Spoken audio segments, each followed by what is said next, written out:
Hi, this is Mr. Fleming, and this will be for our classes before the Christmas holiday. We are going fully remote, and that is a reality that we have to deal with, and it comes with several complications. One is the administration wants me to make sure that when you're watching these videos, you're watching them during your scheduled class time.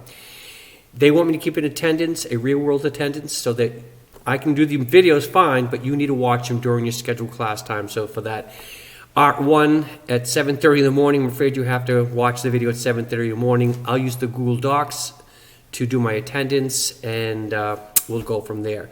But this video will be about composition and design, and I want this to be part of every project, of course, but I want this to be more fastidious about the steps and how we produce a drawing. Now, if you look at these four drawings right here, we did them in the classroom.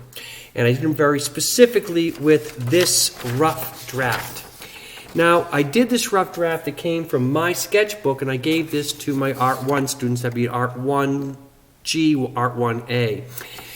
The other students have familiar with the idea of doing a rough sketch before you get to your final draft.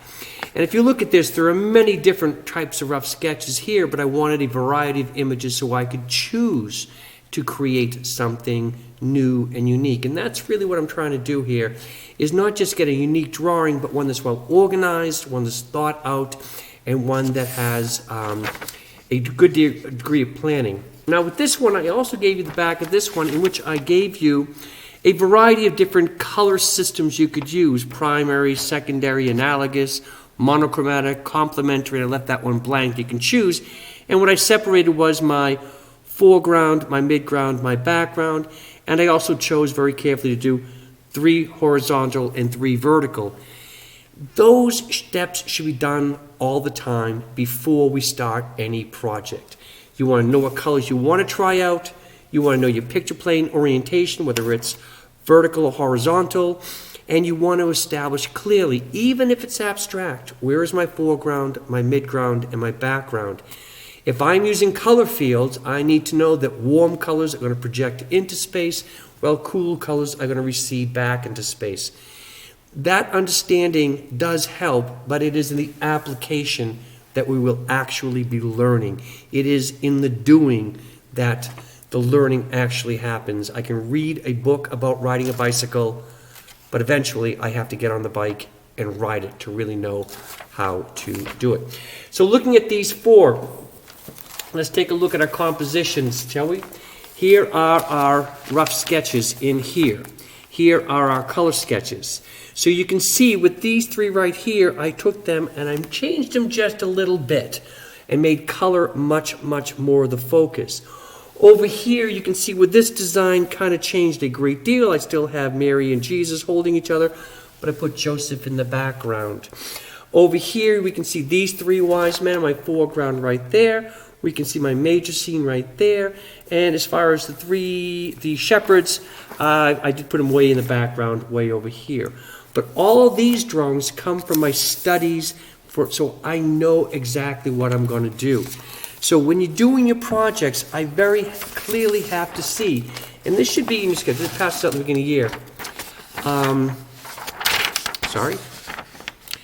Your thumbnails, which should include color studies, a rough sketch, and then a final draft. I'm looking to see in your sketchbook a process of development of the idea.